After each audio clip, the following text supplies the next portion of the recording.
Installed the dynamite kill switch last night.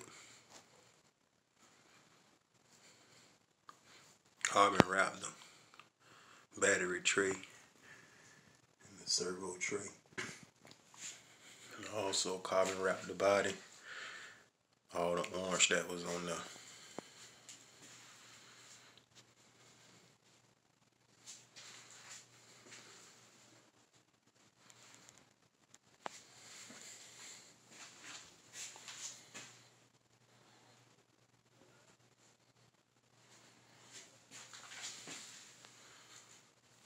Yeah,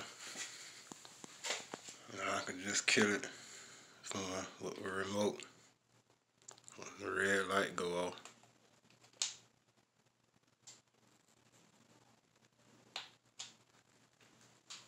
Engine die. Best $30 investment you can do for a 1/5 scale.